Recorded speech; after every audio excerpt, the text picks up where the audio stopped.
آج کے ہم اس ویڈیو میں سیکھیں گے انزائمز کے بارے میں، یعنی واٹ آر انزائمز، اور اس کے کریکٹرسٹکس کیا کیا ہوتی ہیں انزائمز کے، اس بارے میں اس ویڈیو میں آج جانیں گے۔ تو چلیے سٹارٹ کرتے ہیں۔ Enzymes are the organic compounds composed of proteins, act as biocatalyst and increases or decreases the rate of chemical reaction without being changed. Enzymes نامیاتی مرکبات ہیں جو پروٹین پر مشتمل ہوتے ہیں، بائیو کیٹلسٹ کے طور پر کام کرتے ہیں اور بغیر کسی تبدیلی کے کیمیائی رد عمل کی شرح کو بڑھاتے یا کم کرتے ہیں۔ Characters of enzymes. Number 1. Enzymes act as biocatalysts, help to accelerate or inhibit the chemical process in the body. Number 2. These are made up of proteins. Number 3. Enzymes are used only in small amount in the chemical process. Number 8.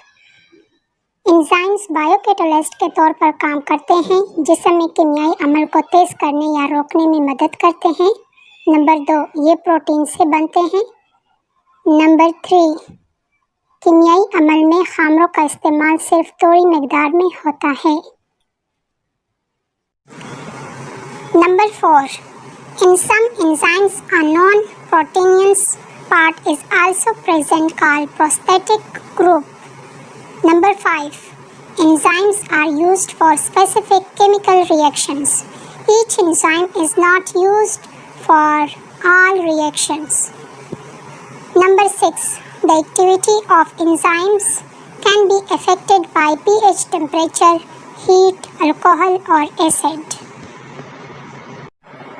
Number 4. کچھ خامروں میں ایک غیر پروٹینین حصہ بھی موجود ہوتا ہے جسے پروستیٹک گروپ کہتے ہیں۔ نمبر 5، خامروں کو مخصوص کیمیائی رد عمل کے لیے استعمال کیا جاتا ہے۔ ہر انزائم تمام رد عمل کے لیے استعمال نہیں ہوتا ہے۔ نمبر 6، خامروں کی سرگرمی پی ایچ سے متاثر ہو سکتی ہے اور درجہ حرارت، گرمی، الکوحل یا تیزاب سے۔ Number 7، they can react both acidic and alkaline substances due to the presence of proteins. etc. Number 7، protein کی موجودگی کی وجہ سے تیزابی اور الکلائن دونوں مادوں پر رد عمل ظاہر کر سکتے ہیں، وغیرہ۔ Thanks for watching.